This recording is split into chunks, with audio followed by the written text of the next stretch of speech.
Bueno, muy buenas tardes, ¿cómo están? Espero que muy bien. Estamos nuevamente acá en una clase más de este taller virtual del PEPAM, Los Raros de la Literatura Argentina. Llegamos a nuestra novena clase, vamos a empezar rápidamente. Tenían para leer para hoy una novela completa, es una novela muy breve que se puede leer muy rápidamente, pero tiene bastantes cuestiones que son interesantes de abordar. Así que voy a empezar lo más rápido que podamos. Quiero además que hablemos un poco del género al que pertenece esta novela, que ha sido catalogado como la novela de la ambigüedad. No sé si a ustedes les habrá pasado en la lectura que el narrador astutamente construye ciertos elementos de forma tan ambigua que se pueden interpretar los acontecimientos de muchas formas distintas. De hecho, después me interesaría que en el foro dejen los comentarios sobre ciertos episodios, cómo los interpretaron ustedes, porque está trabajado de una forma tan ambigua que se pueden dar justamente múltiples interpretaciones, ¿sí? Así que bueno, vamos a comenzar con nuestra clase de hoy. Acá tenemos el PowerPoint. Estamos entonces en nuestra clase número 9. Vamos a abordar a este autor, José Bianco, bueno, José Pepe Bianco, de sobrenombre le han puesto así, eh, y como les decía recién, ¿no? La novela de la ambigüedad, este género al que pertenece Las ratas de José Bianco, y algunos de los elementos que van a ir apareciendo ahí, como el drama familiar, por un lado, vieron que tenemos toda la relación de familia construida desde la visión, desde la mirada del protagonista, y además el género policial, porque por supuesto que todo lo que ocurre está envuelto desde el principio en el aura, digamos, de lo policial, de un crimen o de un crimen o un suicidio, ¿no? Que se comete y que nos anuncia el narrador al comienzo de la novela y luego va a ir desarrollando y nos va a ir dando todas estas pistas para tratar de encajar las piezas, ¿no? Tratar de entender qué fue efectivamente lo que terminó ocurriendo, ¿no? Así que bueno, vamos a ver esto. Lo que yo les puse ahí de fondo es un grabado de un ilustrador muy importante, Doré, que ha hecho grabados para ediciones, por ejemplo, de la Divina Comedia o del Orlando Furioso, algunos libros literarios clásicos muy importantes, y hace unos grabados, bueno, como ven ahí, ¿no? Con unos claroscuros muy importantes, muy impresionantes, y este es el Concilio de las Ratas, ¿sí? De Doré. Así que bueno, no, me parecía que para ilustrar un poco lo que vamos a ver hoy, ¿no? Las ratas, justamente, venía muy bien esta ilustración, que además es bellísima, como pueden ver, sumamente detallista, ¿no? Todo hecho con una técnica de grabado. Bien, vamos a comenzar como siempre con un recorrido muy rápido y breve por la vida y la obra de José Bianco. En este caso, bueno, tenemos, a ver, sí, está bien, ¿no? Sí, perfecto.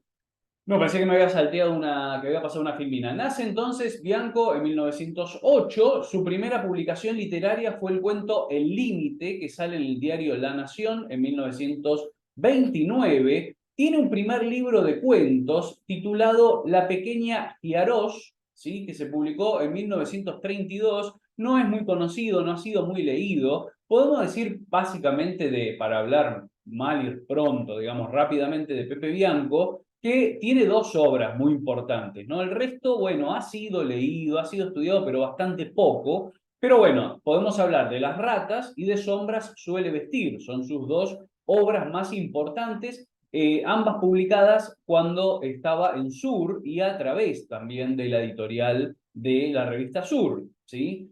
Bien, hacia 1935 ya formaba parte de esto que les venía diciendo, del grupo que se nucleaba en torno a la revista Sur, ¿sí? Aquí podemos pensar en Victoria y Silvino Campo, en Jorge Luis Borges, en Adolfo Bioy Casares, en Juan Rodolfo Wilcock, un autor que vamos a abordar en nuestra próxima clase, que a mí me encanta Wilcock, y bueno, Pepe Bianco dentro de este grupo, ¿no?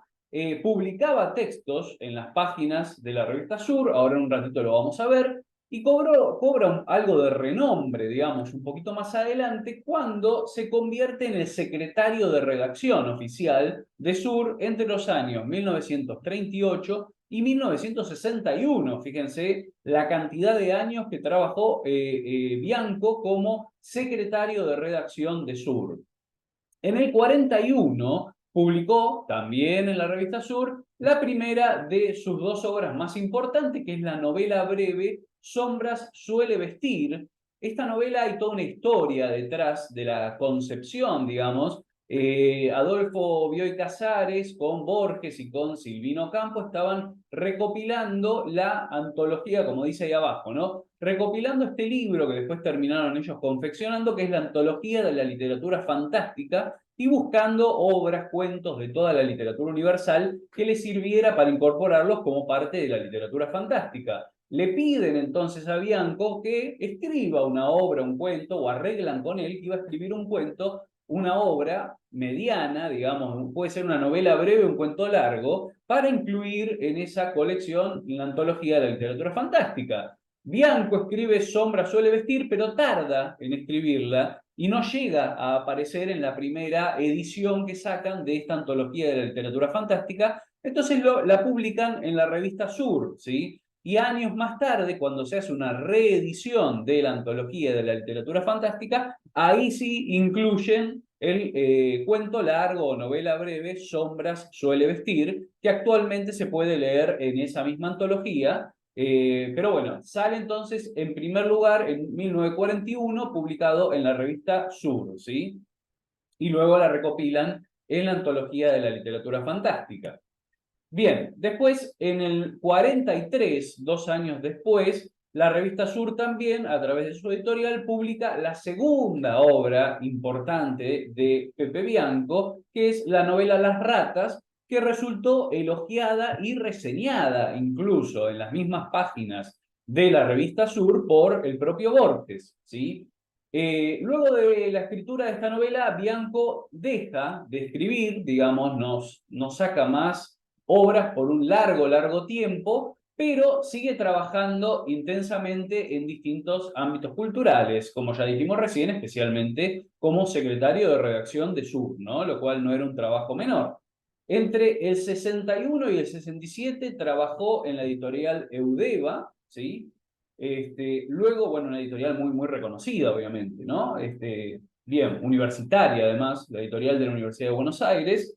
Luego de 30 años de silencio, es decir, de 30 años de no publicar ningún libro, ninguna novela, ningún cuento, en el 73 publicó su última novela, que es La pérdida del reino, bueno, donde aborda distintos temas, como los que aparecen ahí, ¿no? Un escritor, su amor y el hecho o la imposibilidad de escribir, ¿no? Algo que le estaría pasando al propio Bianco en esos años, ¿sí?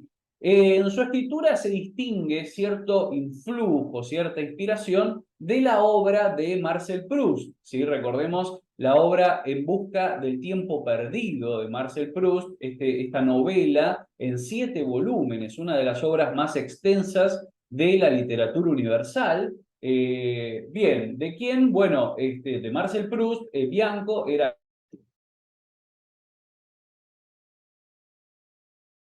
Bien. A ver, creo que se me cortó la conexión. Voy a tratar de seguir a ver si retomo de donde venía. A ver, déjenme compartir la pantalla de vuelta. Ahí estamos. Bueno, espero que se esté grabando porque se cortó momentáneamente la conexión. Bueno, les estaba contando entonces que Bianco fue un gran admirador y conocedor de la obra de Marcel Proust, uno de los mayores conocedores y estudiosos de la obra de Marcel Proust aquí en la Argentina. Falleció Bianco en Buenos Aires en 1986, ¿sí? Bien, vamos a... Uy, perdonen, acá está. Vamos a ver algunas de las cosas que van apareciendo sobre y de Pepe Bianco en la prensa periódica. En principio tenemos aquí en la revista La Literatura Argentina de 1933, en el número 54, una reseña que se publica del libro La Pequeña Giaros. Fíjense, acá lo traje ampliado, ¿sí? La Pequeña Giaros por José Bianco. Bueno, fíjense que dice 6 cuentos de singular asunto y notable belleza literaria componen el libro de José Bianco. Una atmósfera particular estimula o sofoca la vida de los personajes. Esto es algo que aparece también en las ratas, ¿no? Hay una construcción atmosférica muy, muy importante que tiene que ver con el encierro, pero también con cierto esnovismo, cierta cultura, alta cultura, ¿no? El trabajo con el arte, con la música, con la pintura, todo lo que va apareciendo ahí. Bueno, dice, una atmósfera estimula o sofoca la vida de los personajes. Es una atmósfera de perversidad, tal vez de venenos. Algunos de estos cuentos y de estos personajes, sobre todo los femeninos, nos han traído invariablemente el recuerdo de las magníficas historias de colores, bueno, alguna influencia, ¿no? En la escritura de Bianco. Es, en verdad, la atmósfera de la vida burguesa que mata de tedio a quien la gusta, ¿no? Quien la vive. Así que bueno, mucho de lo que va a escribir en estos cuentos Bianco va a estar después también en Las Ratas y también va a aparecer en Sombra suele vestir. O sea, es un autor muy coherente a lo largo de su obra con un cierto estilo y ciertos temas a los que le gusta recorrer, que les gusta abordar, ¿sí? Así que acá tenemos esta reseña, les dejo para que la terminen de leer por completo si quieren. Y vamos a ver algunas de las publicaciones del propio Bianco. Acá tenemos en la revista Sur, en el número 14 de noviembre de 1935, sale esta novela, bueno, novela no, en realidad es un cuento largo, bastante largo, titulada 7 años. Fíjense, lo tienen ahí en la parte donde dice sumario, en la parte derecha de la pantalla. José Bianco, 7 años. Y perdón, pensé que lo había traído. Bueno, no traje la parte del texto. Bueno, es solamente un cuento de Bianco que salió en 1935 en la revista Sur. Y acá sí me interesa mucho más esto, ¿no? En el sumario, fíjense, en el mismo número que Borges publica un texto sobre los clásicos, José Bianco, en el número 85 de octubre de 1941 de la revista Sur, publica Sombras suelen vestir. Fíjense la dedicatoria a Silvina y Adolfo, ¿no? Ahí ya tenemos la pertenencia de grupo, el grupo en el que está inserto Pepe Bianco. Bueno, es una novela corta, esto que les contaba antes, ¿no? Que después pasó a figurar en la antología del cuento fantástico que recopilaron Borges, Bioy y Ocampo, Silvino Ocampo en este caso, ¿no? Bueno, vamos a ver algo de esta cuestión del género de la ambigüedad. ¿A qué se refiere esto, no? En este caso, fíjense, un texto de Jorge Rivera, el prólogo a la edición del Centro Editorial de América Latina, de la edición de Las Ratas, una edición de 1981. Ahí Rivera nos dice, opuesta por igual a la unidad y a la congruencia expositiva del realismo, y al régimen cerrado y concluso del arquetipismo, ¿sí? Es decir, acá Bianco nos está hablando de dos tipos de novela que se contraponen con lo que sería la novela de la ambigüedad, ¿no? Por un lado, el realismo, que tiene unidad y congruencia positiva, es decir, lo que se narra es lo que ocurre y no hay apertura a muchas interpretaciones, por decirlo así, y por otro lado, el arquetipismo, que es un régimen cerrado y concluso, ¿no? Bien, contra esto aparece la novela de la ambigüedad, que dice,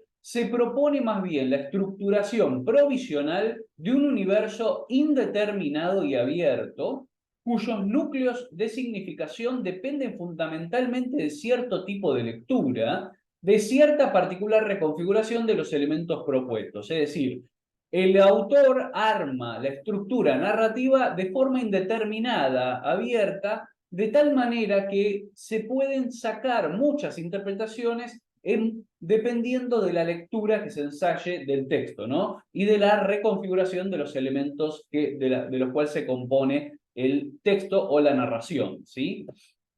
Bien, algunos otros ejemplos de la corriente del género de la novela de la ambigüedad, uno de ellos podemos pensar esta novela, ¿no? El muro de mármol de Estela Canto, fíjense, publicada en su primera edición por Editorial Losada. Ahí tenemos. Bueno, les pido disculpas, estoy con problemas de conectividad hoy. Este es el problema cuando se trata de un taller virtual y hay problemas con internet. Bueno, nos puede pasar, ¿no? Se está interrumpiendo un poco la clase, se me está cortando la conexión. Voy a tratar de seguir, creo que estoy grabando, ¿no? Sí. Bien, Sigo entonces, les estaba hablando del género de la novela de la ambigüedad y en este caso de la obra de Estela Canto, ¿sí? También perteneciente al grupo de la revista Sur, que publicó esta novela, El muro de mármol, ¿sí? Ahora les voy a mostrar otro ejemplo más, justo corresponden a dos mujeres, bueno, no.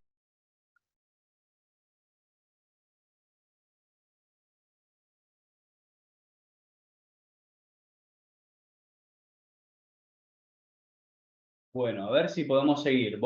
Anulé el video para que, bueno, no me vean a mí, que quizás sacándole el video logramos que no se corte tanto la conexión. Les pido mil disculpas.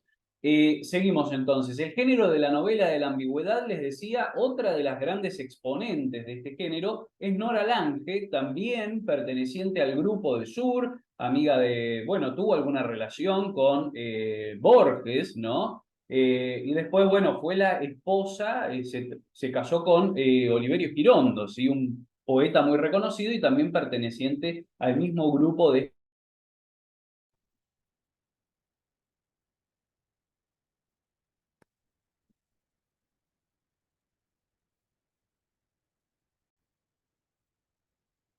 Bueno, ahora sí, les decía entonces de Nora Lange y el género de la novela de la ambigüedad, ¿no? Ahí tenemos una foto de ella. Les comentaba entonces que Nora Lange estaba muy relacionada con el mismo grupo de escritores, una gran escritora, también artista plástica, que bueno, tuvo una relación con Jorge Luis Borges y además después terminó casándose, fue la esposa de Oliverio Girondo, ¿sí? Bien, vamos entonces a nuestra lectura, ¿sí? De hoy, la novela Las Ratas, publicada en su primera edición por la editorial de la revista Sur en 1943. Bueno, después quiero, por supuesto, conocer los comentarios de ustedes, que los dejen en el foro, a ver qué interpretaron de esta novela, qué pudieron sacar de la lectura. Pero en principio lo que vamos a ver es una reseña hecha por el propio Borges, ¿sí? Fíjense en el número 111 de la revista Sur, en enero de 1944, sale, allí lo pueden ver en la imagen que está a la derecha, José Bianco, Las Ratas, una edición, perdón, una reseña escrita por el propio Borges. Esto, ahí comienza el texto, abarca estas dos páginas y luego finaliza allí al final donde está la firma Jorge Luis Borges, y vamos a recuperar, les voy a comentar algunos de los aspectos más importantes de lo que dice Borges sobre esta obra, ¿no? En principio, ¿no? La importancia de las circunstancias y de lo psicológico. Borges dice, esta novela excede los límites de ese uniforme género, no ha sido elaborada por el autor para obtener una módica sorpresa final, se refiere al género policial, ¿sí? Su tema es la prehistoria de un crimen, las delicadas circunstancias graduales que paran en la muerte de un hombre. En las novelas policiales lo fundamental es el crimen y lo secundario, la motivación psicológica. En esta, el carácter de Heredia es lo primordial, lo subalterno, lo formal, el envenenamiento de Julio, ¿no? Es decir, nos está hablando de la importancia de lo psicológico, ¿no? Y de lo que ocurre, y no es tan importante en sí el crimen, digamos, no es un relato policial en el sentido clásico, donde hay un detective que tiene que averiguar quién cometió el homicidio para resolverlo y sorprender finalmente en la conclusión de la historia al lector, ¿no? Acá lo que importa es todo lo que está narrado en el medio, todo lo psicológico, porque de hecho del crimen o del suicidio, digamos, ¿no? Al principio no está claro qué es, después, bueno, nos vamos a enterar o podemos pensar mejor que es un crimen en realidad lo que se comete, pero al principio está anunciado ya, digamos. Y el hecho de que lo haya cometido el propio narrador, el propio personaje protagonista, realmente, bueno, da un giro, pero no es lo más importante ni lo esencial de la trama, ¿no? Después Borges nos habla de esto, la ambigüedad, la omisión y el hecho de las múltiples interpretaciones. Dice, en lo que se refiere a la ambigüedad, quiero explicar que no se trata de la mera vaguedad de los simbolistas, cuyas imprecisiones, a fuerza de eludir un significado, pueden significar cualquier cosa, ¿no? Esto es importante. Acá lo que nos está diciendo Borges es, no es una cuestión, la ambigüedad no viene por la mano de lo vago, ¿no? De cierto vanguardismo de escribir de una forma de que se pueda interpretar de cualquier forma y se pueda decir cualquier cosa, ¿no? Sino que está anclado en un realismo, en cierta realidad, pero contado de tal manera que deja elementos afuera a propósito y hace que uno pueda interpretar de distintas maneras, ¿no? Dice, no se trata en James y en Bianco, está comparando a Bianco con Henry James, este escritor inglés, ¿no? No se trata de la premeditada omisión de una parte de la novela, omisión que permite que la interpretemos de una manera o de otra, ambas contempladas. Ay, perdonen, se trata, les digo, se trata, como les decía recién, ¿no? Omite ciertos elementos, ¿no? Se trata de la premeditada omisión de una parte de la novela, omisión que permite que la interpretemos de una manera o de otra. Ambas contempladas por el autor, ambas definidas, ¿no? Es decir, no es la vaguedad de cualquier cosa, sino que hay un trabajo para lograr conseguir un trabajo planificado por el autor para conseguir esa ambigüedad, ¿sí?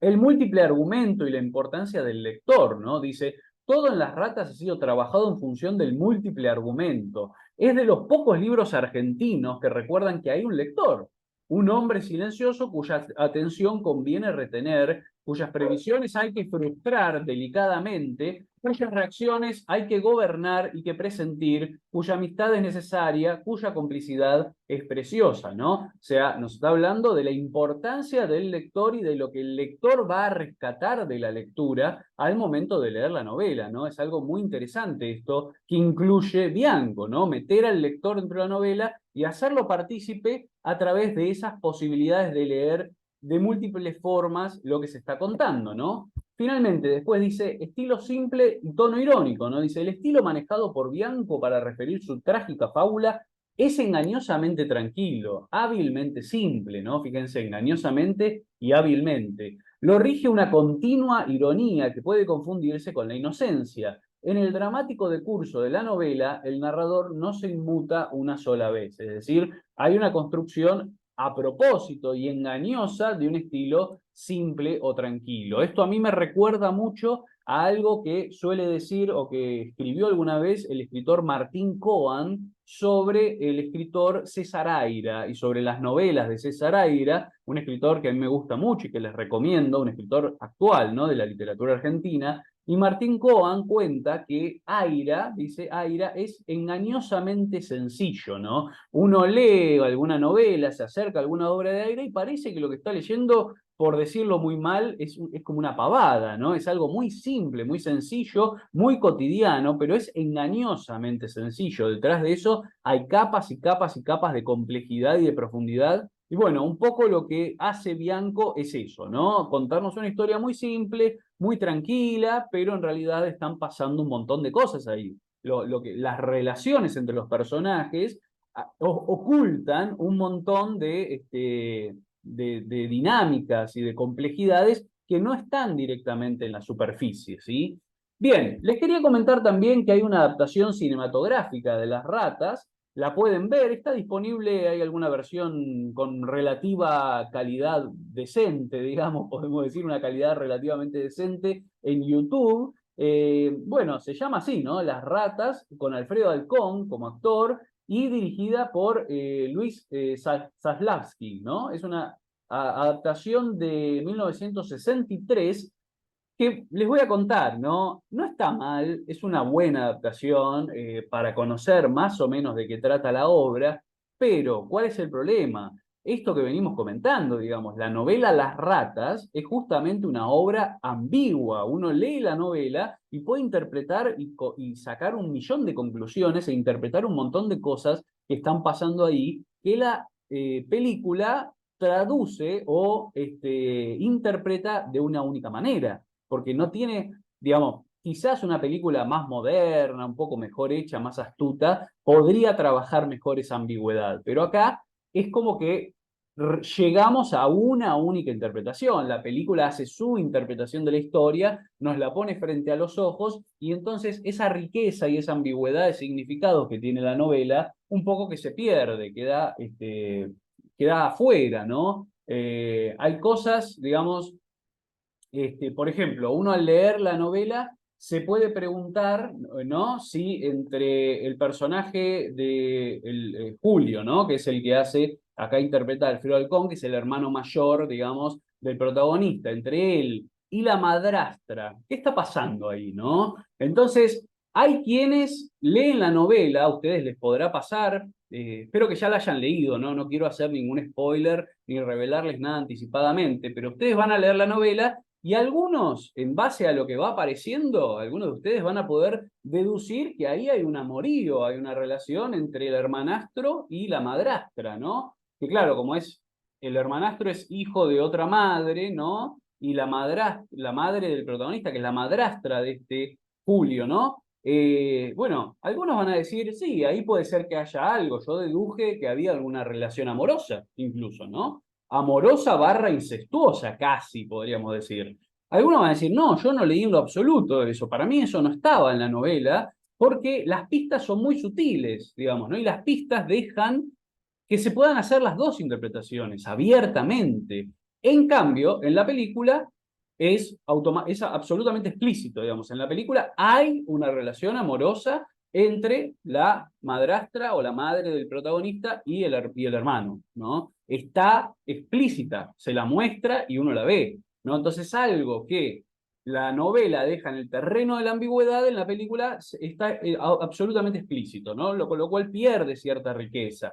Y además, obviamente, lo que les puede llegar a pasar, si alguna persona ve primero la película y después lee la novela, va a tener una lectura guiada, o sea, se va a dejar guiar o llevar por esa interpretación que hace la película y va a perderse cierta ambigüedad que tiene la novela, que es muy rica y muy interesante, ¿no? Bueno, vamos a empezar a abordar algunos de los temas de la novela. Yo, como les hago siempre, vamos a recorrer algunas citas, algunas las voy a leer, otras voy a dejar para que las lean ustedes. Planteo inicial de la novela y el tema del suicidio, ¿no? Dice, nuestra casa estaba menos silenciosa que de costumbre, algunos amigos de la familia nos visitaban todas las tardes, mi madre se mostraba muy locuaz con ellos y las visitas, al salir, debían de creerla un poco frívola o pensarían, se ve que Julio no era su hijo, ¿no? Acá tenemos en principio esta cuestión de ya aparece desde el comienzo, ¿no? La relación entre la madre del protagonista, del narrador, y este Julio, ¿no? Que es el hermanastro y el hijastro de la mujer, ¿no? Y que acá ya nos dice, se ve que Julio no era su hijo. Y después pone, Julio se había suicidado, ¿no? Esto es lo que nos cuenta ya desde el planteo inicial de la novela el narrador, ¿sí?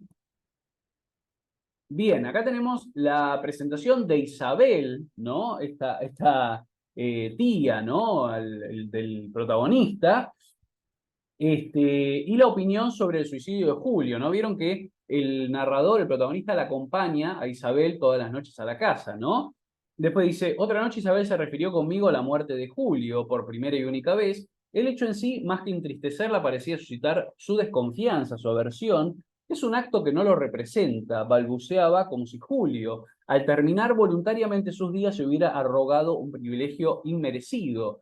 ¿Qué había querido demostrar con matarse? ¿Que era sensible, escrupuloso, capaz de pasiones profundas? Ella estuvo siempre equivocada, ¿no? Una contraposición entre este personaje de Isabel y sus opiniones sobre la muerte de Julio y lo que ella opinaba de este personaje, ¿no? Bien, acá tenemos una representación a través del arte, el tema de la pietà. Bueno, el arte aparece constantemente, ¿no? En esta obra.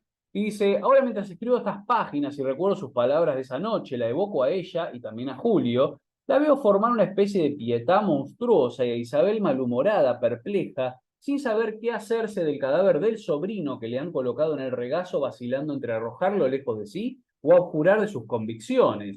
Acá tenemos, ¿no? La representación de la pietà, ¿no? Y bueno, el narrador, el protagonista y el propio Bianco, ¿no? Desde su escritura, que lleva todo hacia el terreno del arte, imagina a Isabel y a Julio muerto, suicidado, como en esta representación, ¿no? La representación de la obra de la escultura de la Pietà. Bien, autopercepción, ¿no? Del narrador, y se ve a sí mismo como un personaje secundario, pero al mismo tiempo como un director, ¿no? Dice, en ese drama de familia me imaginaba a mí mismo como un personaje secundario a quien le han confiado funciones de director escénico. Creía ser el único en conocer realmente la pieza. Estaba en posesión, perdonen, de muchas circunstancias más o menos pequeñas y de algún hecho no tan pequeño que sea decisivo, cuya importancia escapaba a los demás. Esto tiene mucho que ver con el final, por supuesto. Nos está hablando de que el narrador, quien nos va a contar la historia desde su mirada y obviamente nos va a engañar a nosotros y al lector en ese recuento de los hechos y de los acontecimientos, claro, tiene piezas de información de ciertas circunstancias sobre todo lo que ocurrió que escapan a los demás, ¿no? Que los demás no conocen. Bien, acá le habla a un lector hipotético, ¿no? Plantea la creación de un lector hipotético, dice, estas páginas serán siempre inéditas, pero para escribirlas necesito pensar en un lector, en un hipotético lector, que se interese por los hechos que voy a relatar, ¿no? Bueno, ahí se presenta el narrador, dice, me llamo Delfín Heredia, en mí como en todos los hombres se acumulan tendencias heredadas, y nos va a hablar, bueno, un poco de su genealogía, ¿no? De su herencia y de algunos de los defectos, de las historias de su propia familia, ¿sí? Nos habla del padre, por ejemplo, el tema del regreso de Europa, se había marchado, ¿no? Dice, el hijo menor, Antonio, después de recibirse abogado, se había marchado a Europa, donde estudiaba pintura, este es el padre del narrador. Isabel lo instaba a regresar, consiguió en efecto que volviera de Francia con un baúl lleno de lienzos, cuyo mérito se exceptúa un autorretrato. Solo pudieron apreciar las paredes del altillo de mi casa. Bueno, después da algunos otros detalles, ¿no? Dice, al volver de Europa, al final de todo, ¿no? Al volver de Europa, trajo consigo a un hijo natural. Julio tenía 10 años cuando se casó mi padre, ¿no? Ahí también hay que tener en cuenta el tema de las edades, ¿no? Porque parecería como si el padre de ambos, de Julio y de Delfín, fuera un hombre mayor, pero después se casa con una mujer que no está tan alejada en cuanto a edades de la edad que va a tener Julio, ¿no? Por lo tanto, por eso siempre se plantea esa relación entre la madre de Delfín, la madre del narrador, y este Julio, este hijo que trae de Europa al volver el padre, ¿no? Bien, el tema del retrato también es importante, después lo vamos a ver. Bueno, la relación entre el narrador y Julio, ¿no? Dice, pobre Julio, continúa mi madre, sé que ustedes no se parecían, Julio tenía otros ojos, otra voz, otras aficiones, perdonen. ¿Hay algo más distinto de un hombre de ciencia que un artista? ¿Entre la biología y la música existe alguna relación? Sin embargo, yo los relaciono. Y tu piano, por ejemplo, ese piano en que estudias con tanto encarnizamiento, a veces sin saber por qué me trae la memoria la imagen de sus ratas. El parecido no es físico, no es intelectual, coinciden en algo más profundo, en el carácter. Yo alego que mi carácter no se parece al de Julio, ¿no? Acá se plantea un poco la relación entre el narrador, entre Delfín y su hermano o hermanastro, que bueno, después como van a ver, como habrán visto en la novela, es muy extraña, ¿no? La relación porque el narrador Delfín parece hablar con un retrato de Julio, ¿no? Y comunicarse con su hermano, pero no con su hermano real, sino con el retrato. Parece tener una buena relación con el retrato, aunque tiene una mala relación con el hermano de carne y hueso, ¿no? Bien, el piano y la comunicación con la madre, esto lo voy a saltear, este fragmento. La casa como personaje, bueno, el tema de lo esquivo y la objetivación, también lo voy a saltear, lo pueden leer después. El interés por las mezclas químicas, ¿no? Esto, claro, tiene gran relación con el final, es muy importante para pensar en el final, en la muerte de Julio. Dice, muchas tardes desde la galería escuchaba a mi madre hablar con el jardinero, después oía los pasos de Julio que llegaba de la calle, entonces, inclinándome un poco tras esa perfumada maraña de jazmines, lo veía avanzar, unirse a ellos. Julio le preguntaba al jardinero por el resultado de una mezcla nueva que preparó para sulfatar los rosales. Mi madre consultaba a Julio sobre sus plantas, así que aparece ahí la relación entre la madre con Julio y por otro lado el interés de Julio por los preparados químicos, ¿no? Bien, las investigaciones de Julio, la relación con el narrador, dice, por las mañanas Julio trabajaba en su laboratorio, por las tardes en un instituto de investigaciones bioquímicas. No era fácil verlo, a no ser durante las comidas. Sin embargo, me atrevo a decir que yo lo veía todas las tardes mientras tocaba el piano, porque hay otro sitio de la casa que también me pertenece, es el vestíbulo, ¿no? Bien, y acá aparece el tema del retrato, ¿no? Este autorretrato que en realidad es del padre, hecho, pintado por el padre de Delfín y de Julio también, pero que en realidad se parece mucho a Julio, ¿no? Dice, el personaje del cuadro sentado en una silla blanca lleva sobre la cabeza un sombrero de paja echado hacia atrás, y sostienen las manos apoyadas en el bastón un par de guantes. Bueno, sigue, ¿no? Dice, al llegar a la cara tensa y brunida del modelo, que no es sino Julio, el único hombre joven de la casa. Un mechón de pelo rubio le cae sobre la frente y los ojos se destacan dorados, muy risueños, entre una confusión de pestañas y cejas parduzcas. Bien, el tema de la ejecución correcta de la sonata, vieron que insiste mucho con una sonata con la obra de Liszt, vieron este músico de música clásica, ¿no? Del siglo XIX, y está esta cuestión de la ejecución de la sonata y el retrato de Julio, ¿no? Vamos a esta parte, fíjense, dice, tuve la certeza de una presencia real, miré a uno y otro lado, al enfrentarme con el cuadro encontré en los ojos de Julio ese fulgor de simpatía que solo iluminaba su rostro cuando hablaba con mi madre. Importante detalle, ¿no? Para esa interpretación de la relación entre la madre y Julio. Dice, Julio sonreía como las personas que han sido sorprendidas en un momento de debilidad y comprenden que ya es inútil continuar fingiendo, ¿sí? Bien. Ahí empieza entonces el tema del diálogo del narrador con el retrato de Julio, ¿sí? Dice, mi diálogo con el retrato proseguía todas las tardes. Ahora que entre Julio y yo se había roto el hielo definitivamente, teníamos muchas cosas que decirnos. En una ocasión hablábamos sobre nuestro padre y aludimos de manera velada a su infidelidad conyugal, ¿no? Etcétera, etcétera. Es como que empieza a trazarse una buena relación entre ellos, pero en realidad es una buena relación del protagonista con sí mismo, digamos, ¿no? O con la imagen que tiene de su hermano, es decir, con lo que a él le gustaría que fuera su hermano, que es ese retrato de Julio, ¿sí? Bien, la responsabilidad compartida y la culpa, acá aparecen algunas pistas de lo que va a pasar después, ¿no? Dice, entonces, esfumando imperceptiblemente su sonrisa, Julio me hizo comprender que de una acción cualquiera es difícil hacer responsable a una sola persona, y tantas personas intervenían más o menos directamente en ella por omisión o comisión u omisión, que nadie podía sentirse ajeno a la culpa expuesta así. Por momentos adquiría la textura prolija e intrincada de un tapiz, por momentos la diafanidad envolvente de una nube, es decir, de vuelta, ¿no? Lo ambiguo y esto de compartir responsabilidades en torno a un hecho, ¿no? A ver, denme un segundo. Bien, seguimos entonces. Los diálogos elevados, ¿no? El tema de qué hablan Julio y el narrador, ¿no? El tema de la evasión de la realidad y la verdad, ¿no? Al evadirnos de la realidad cotidiana, nos encontrábamos de pronto en la verdadera realidad, ¿no? Bueno, todo esto tiene que ver con la creación de una atmósfera un poco misteriosa, ¿no? Un poco fantástica de este diálogo entre hermanos y que llevan a una verdad distinta de la real, ¿no? De la realidad cotidiana.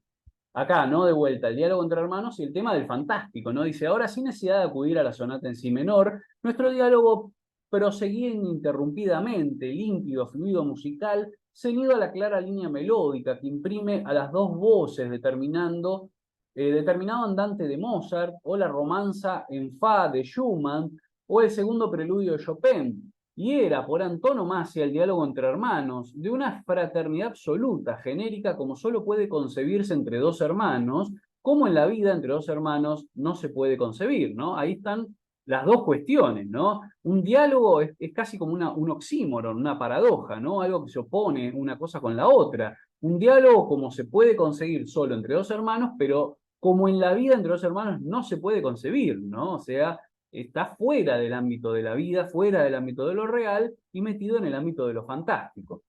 Bien, problemas de comunicación, ¿no? En la realidad, o sea, en el ámbito de lo fantástico, en ese diálogo con el cuadro, tenemos buena comunicación, ¿no? Buena habla, buen diálogo, pero cuando vamos a la realidad real, podemos decirlo, ahí, ¿no? Claro está que ese mismo día o el día siguiente yo encontraba un Julio menos comunicativo, ¿no? En la mesa nos sentábamos el uno frente al otro, parecía ignorarme, es decir, bueno, y ahí aparece también, ¿no? Lo de la madre. Dice, besa a mi madre, ya no está en el comedor, hoy sus pasos en el jardín, ¿no? Así que bueno, tenemos esa diferencia entre el plano de lo real y el plano de lo fantástico en cuanto a la comunicación entre hermanos. Las ratas, acá aparecen las ratas, ¿no? El laboratorio y el tema de la atracción, dice, las ratas se alojaban en grandes armarios con tapas de alambre tejido, eran blancas, a menudo por los intersticios de malla de alambre asomaban sus gruesas colas rosadas, periódicamente trasladaban al instituto las ratas de un armario y volvían a llenar los estantes vacíos con otras más pequeñas. Las viajeras eran inmoladas en el instituto a jugar por unos cráneos triangulares de huesitos consistentes que adornaban la mesa de trabajo. Las ratas me atraían, me gustaba subir al laboratorio al caer la noche, las oía removerse, arañar la madera, chillar, en la penumbra fulguraban bolitas alarmantes de cristal rosado, una vez se apagaron instantáneamente los ojos de las ratas al tiempo que Julio encendió la luz eléctrica. Bueno, muy poético, muy visual, ¿no? Pero además metafórico, ¿no? Simbólico. Acá las ratas y el encierro, al tenerlas enjauladas, funciona también como una suerte de metáfora del encierro de toda esta familia, ¿no? Y las ratas que además están siendo estudiadas, analizadas desde afuera, bueno, tenemos al narrador que se pone en una situación o desde una óptica muy parecida del que está estudiando ratas, viéndolas moverse y ver cuáles son sus actitudes, sus acciones, y en base a eso obtiene conclusiones y cuenta su historia, ¿no? Un poco como una metáfora de la vida dentro de esa casa también. Bien, las ratas y Julio, el olor a rata, vieron que aparece esto de que se adhería con mucha persistencia, el olor a rata, que en realidad es un olor de uno de los, de una de las comidas, si no me equivoco, de un preparado que le dan a las ratas y que emana ese olor tan fuerte, ¿no? Bien, el espíritu de la época, artista aislado, el tema de la hostilidad, bueno, cuando se mete con el tema del arte, ¿no? Muy interesante todas las reflexiones y disquisiciones que van apareciendo en la novela en relación al arte, al artista, a la aislación, ¿no? De la que sufre un artista. Esto les dejo para que lo lean después bien. Artistas y la creación de un nuevo orden, lo mismo, ¿no? Es decir, siempre desde la creación, ¿no? Se crea algo nuevo, se propone un nuevo orden incesantemente nuevo, nos dice acá. Bien, las opiniones opuestas sobre la familia, ¿no? Bueno, también, ¿no? Estas opiniones de otras personas que están analizando, como decíamos recién, como si fueran ratas prácticamente, el tema de las dinámicas dentro de las familias y cómo funcionan, ¿no? Tu hermano Julio me interesa mucho, no es aficionado a la música, ¿no? Bueno, estos personajes que van apareciendo y que definen la familia, Claudio Núñez y Cecilia Guzmán, ¿sí? Que termina diciendo, ¿qué familia la tuya, Delfín? No hay manera de entenderlos. Bien, el primer encuentro con Cecilia, ¿no? Aparece esta mujer que llega a la casa, que también va a ser muy rara la relación que va a tejer esta mujer con el resto de los personajes. Por algún momento se sugiere que podría haber una relación entre esta mujer con la madre, en otro momento que podría ser de la mujer con Julio. También hay un interés amoroso por parte del narrador hacia esta mujer, hacia Cecilia, ¿no? Es todo muy ambiguo, muy extraño, nada está realmente explícito. Y bueno, por eso yo les decía, la película es un poco peor en ese sentido, porque queda mucho más explicitado todo, digamos, no se maneja con tanta ambigüedad, ¿no?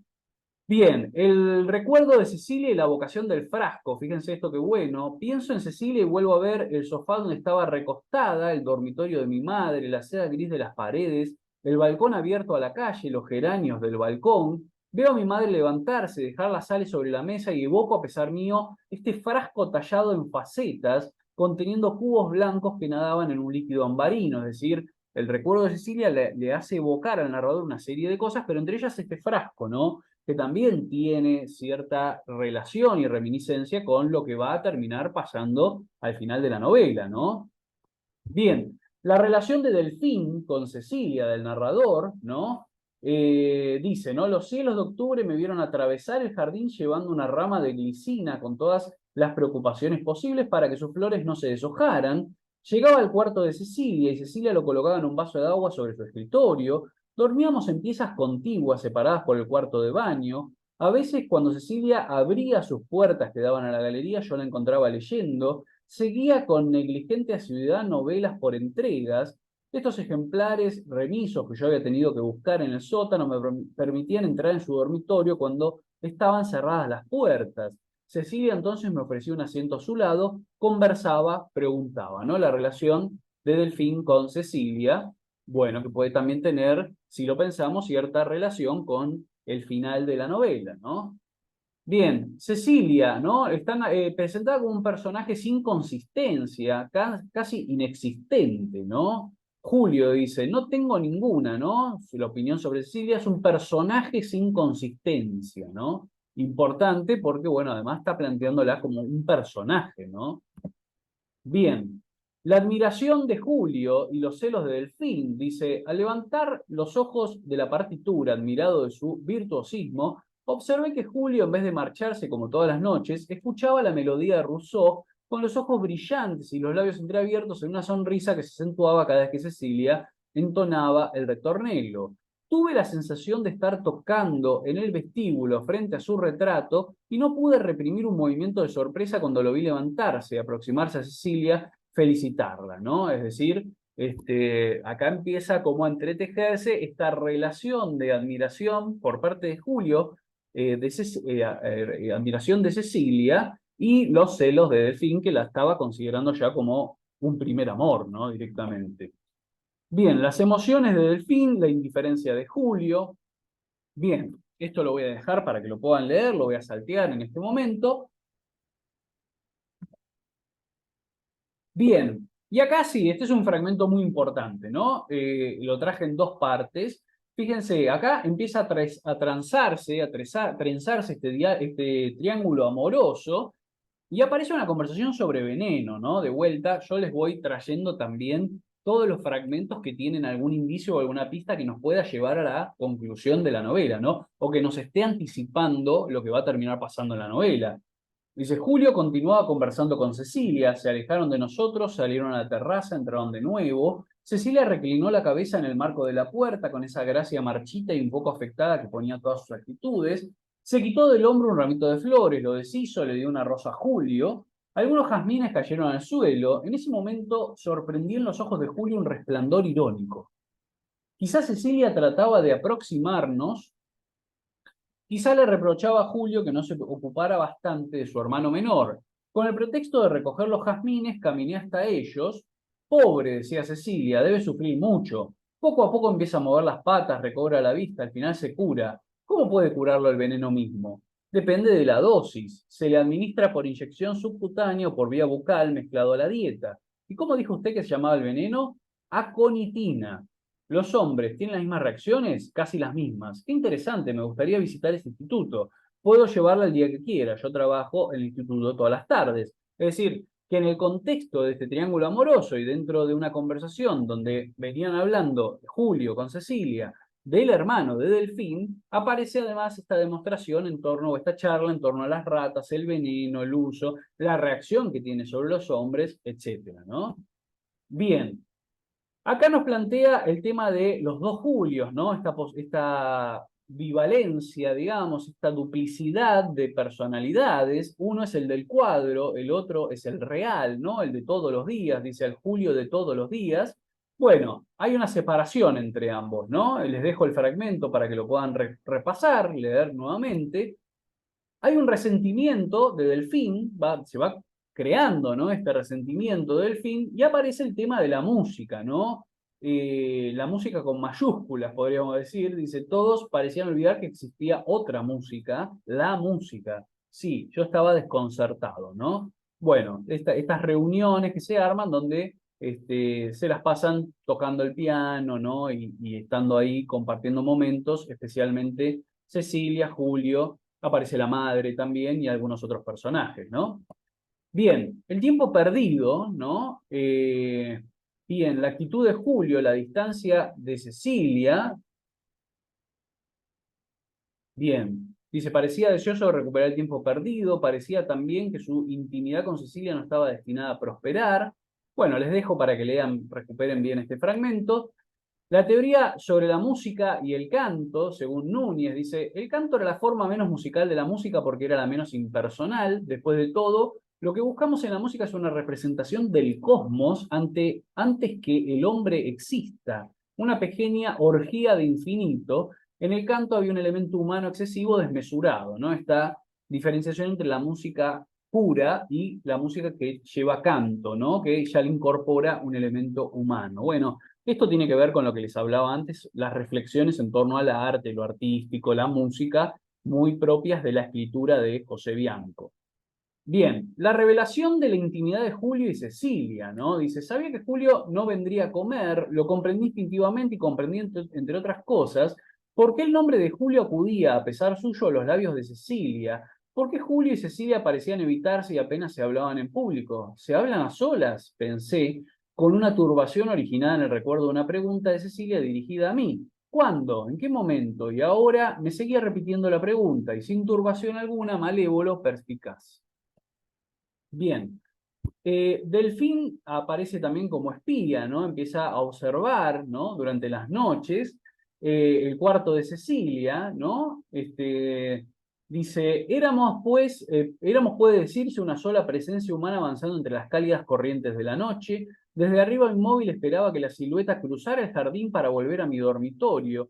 Posible que ambos simultáneamente cayéramos en la cama, que un minuto común nos cerrara los ojos y nos hundiera en el sueño, ¿no? Está esta parte de él espiando a ver qué están haciendo y también cierta ambigüedad, ¿no? De que no se sabe exactamente si es Cecilia la que cruza el jardín, es porque fíjense que lo describe como una silueta que cruzara el jardín, y bueno, algunas lecturas dicen que en realidad es la madre, ¿no? Que no es Cecilia, sino que es la madre de Delfín.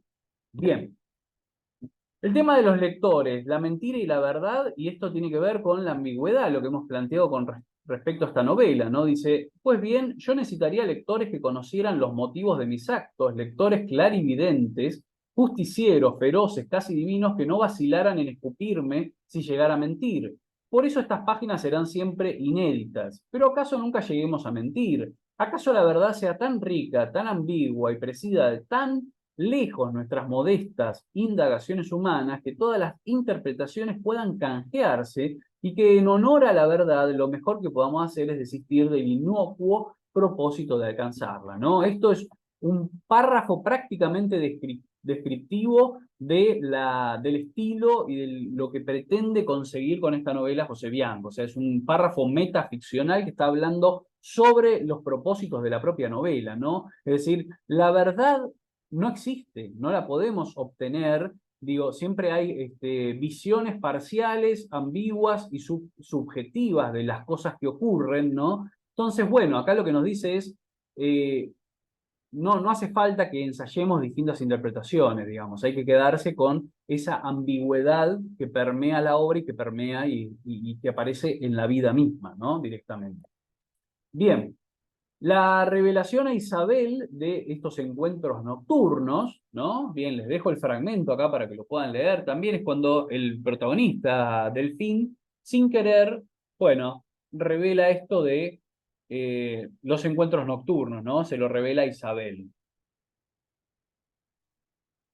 Bien. La escena nocturna entre Cecilia, Julio y la madre, fíjense acá hay mucho de esto, de este triángulo amoroso donde aparece la madre, ¿no? Un rayo de luna se filtraba por las persianas, oí pasos en la galería y la voz de mi madre. Cecilia, ¿estás despierta? Giró una llave y abrió una puerta de mi dormitorio que comunicaba con el cuarto de baño.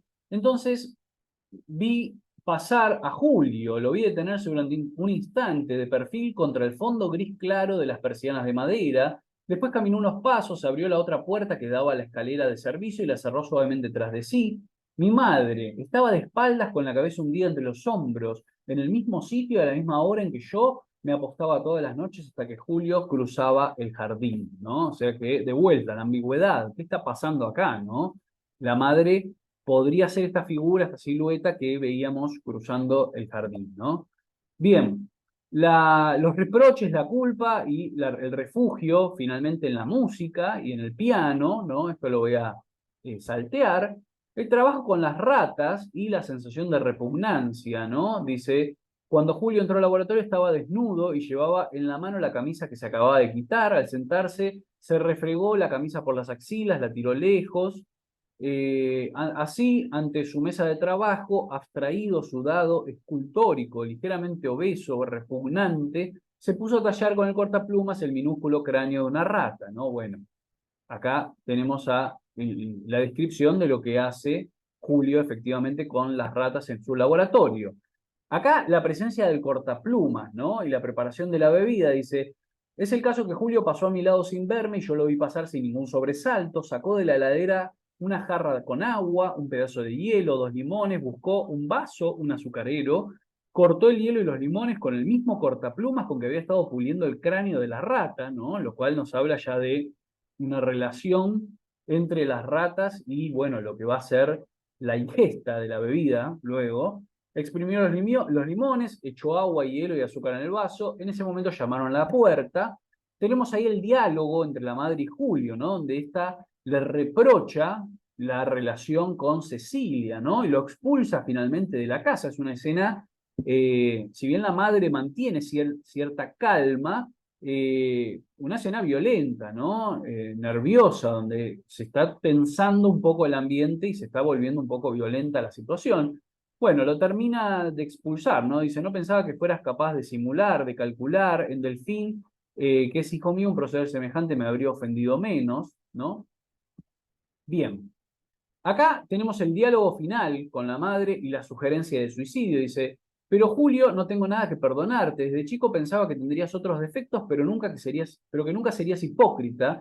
Te creía limpio de corazón, leal, te creía mi hijo, y ahora descubro sencillamente que eres el hijo de Antonio, el sobrino de Isabel. Eres idéntico a Isabel, eres idéntico a los Heredia. Y mi madre pareció aliviada al decir que Julio no tenía ninguna de las cualidades de los Heredia. Por sus ojos pasó una luz de simpatía, casi de ternura, cuando Julio le contestó con las únicas palabras que yo hubiera pronunciado en su lugar. Pero entonces, ¿qué quieres que haga? ¿Que me mate? Adiós, le dijo mi madre, haz de cuenta que no te he dicho nada, quédate tranquilo, ¿no? Ahí está la sugerencia de suicidio, que es lo que van a terminar interpretando el resto de los personajes, ¿no?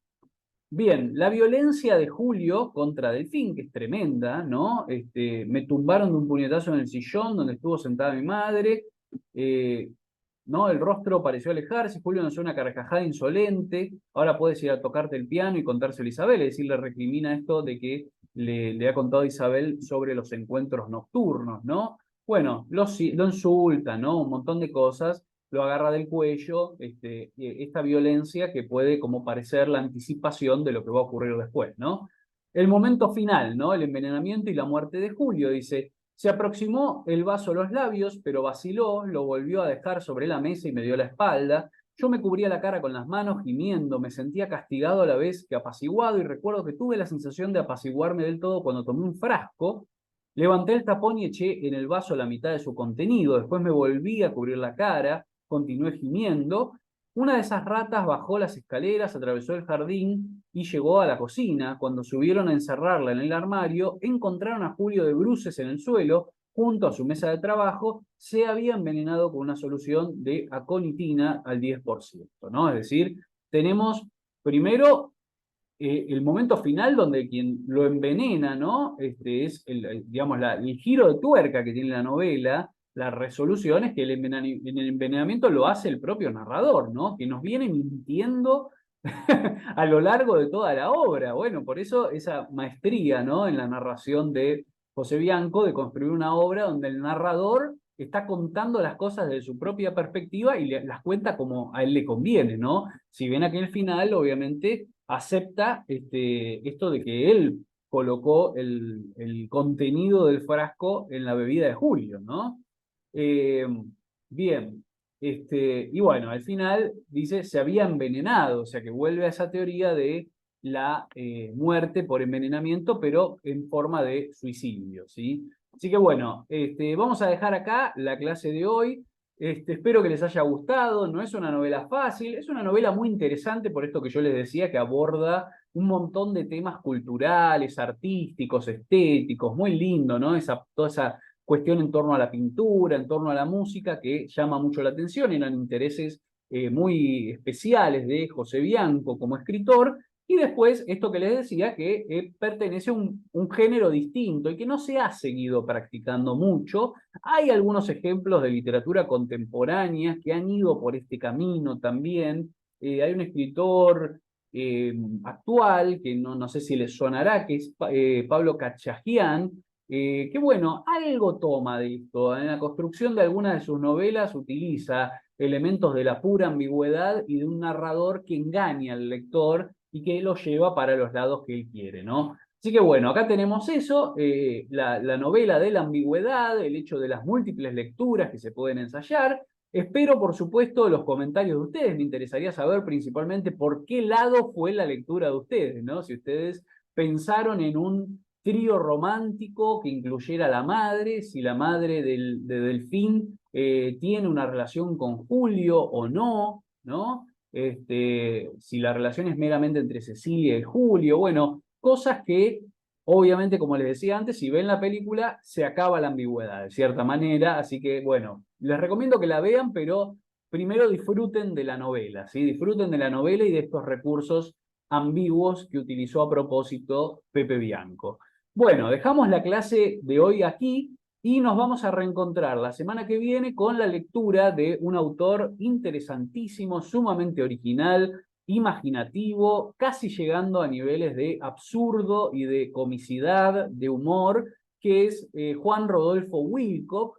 Tienen para leer una selección de 2 libros de él que son interesantísimos, que son El libro de los monstruos y El estereoscopio de los solitarios.